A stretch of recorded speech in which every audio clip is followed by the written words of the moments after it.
BJP के साथ गठबंधन के साथ चुनाव लड़ रही हैं निषाद पार्टी की राष्ट्रीय अध्यक्ष संजय निषाद। मीडिया में वायरल हो रही प्रत्याशियों की फेक लिस्ट के बारे में बात की, साथ ही बीजेपी के साथ गठबंधन को लेकर भी अपनी बात रखी। निषाद पार्टी अध्यक्ष ने क्या कुछ कहा, आपको सुनाते हैं।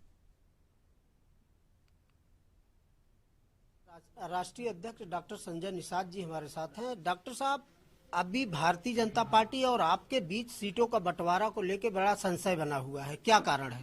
कोई संशय नहीं है। जहां हमारे लोग हैं वो तैयारी कर रहे हैं, क्योंकि निश्चित रूप से सपा और भारतीय जनता पार्टी की जो सीट है मिलके लड़े, तो दोनों की अपेक्षाएं कुछ अधिक रहती हैं। उनके भी लोग चाहते हैं हमारे कैंडिडेट लड़े, इनके लड़े।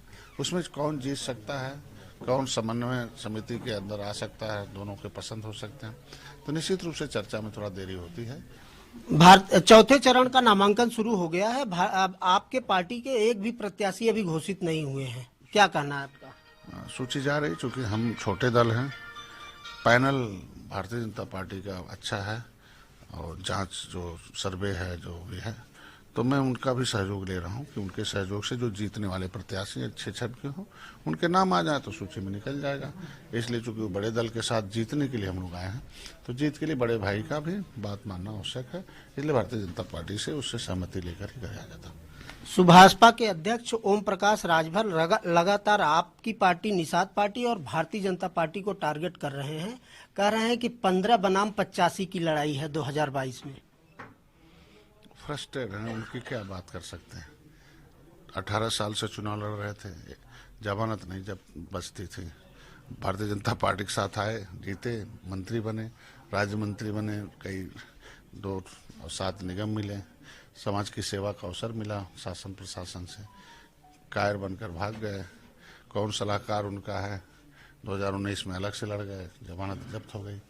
सुबह माननीय समाजवादी पार्टी अखिलेश राष्ट्रीय अध्यक्ष अखिलेश जी के यहाँ चाय पीते हैं, दोपहर में समन्वय समिति के कोऑर्डिनेटर दयाशंकर भाई के यहाँ जलेबी खाने चले जाते हैं, रात में भारतीय जनता पार्टी के यहाँ बैठ के गुलगुल करते हैं। तो उनके बाद में अपने पाँव न जुबान का कोई ठिकाना नहीं है, तो उसे क्या कहा जा सकता। और भारतीय जनता पार्टी निषाद पार्टी इतिहास रची है 2019 से। आखिरी सवाल, अखिलेश यादव ने आज मुख्यमंत्री योगी आदित्यनाथ और भारतीय जनता पार्टी पर तंज कसा है कि भारतीय जनता पार्टी 99 प्रत्याशियों को अपराधियों को प्रत्याशी बनाया है, एक कम है सैकड़ा मानने में, क्या कहेंगे उस पर? किसने अपराधी को टिकट दिया है, किसने अपराधी के परिवार को टिकट दिया है, ये तो जग जाहिर है। मीडिया में रोज चल रहा है, उसका जवाब नहीं दे पा रहे हैं और सब मालूम है। और आज के दिन में जनता, अपराधी तो उत्तर प्रदेश से पनाह मांग रहे हैं, यहाँ से हट रहे हैं कहीं।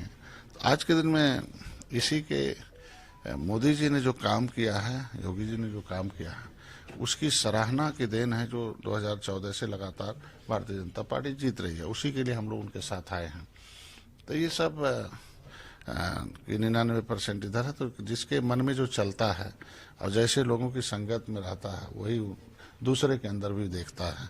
तो ऐसे सारे इस किस्म के लोग समाजवादी पार्टी के में हैं, इसलिए वो सोचते हैं कि दूसरी पार्टी में भी इसी तरीके होंगे। लेकिन वो तो आपके सामने जब चुनाव आयोग ने रख रखा है कि कोई भी आदमी जब पेपर भरेगा तो उसे आपराधिक पृष्ठभूमि है तो उसे फार्म भरना होगा, पार्टी को भी भरना होगा और उससे भरना होगा, तो पता चल जाएगा कि किसके पास कितने अपराधी हैं। वो अपने आप थोड़ी देर में पता चल जाएगा। गठबंधन की सीटों के बंटवारों को लेकर माना जाए कि आज से कल तक हो जाएगा?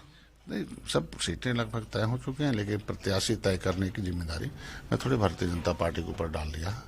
वो अपने भी प्रत्याशी और हमारे में जो जीत के समीकरण में प्लस हैं, उन्हें देने की कोशिश की जा रही है। तो ये थे संजय निषाद, डॉक्टर निषाद पार्टी के राष्ट्रीय अध्यक्ष, जिनका कहना है कि भारतीय जनता पार्टी और हमारे पार्टी के बीच गठबंधन तय हो गया है। सीटों के बंटवारों को लेकर लगभग सारी प्रक्रियाएं पूरी हो गई हैं और 2022 में फिर से योगी के नेतृत्व में भारतीय जनता पार्टी प्रचंड बहुमत के साथ भारतीय जनता पार्टी की सरकार बनने जा रही है। कैमरा पर्सन समीर के साथ दिनेश त्रिपाठी के न्यूज लखनऊ।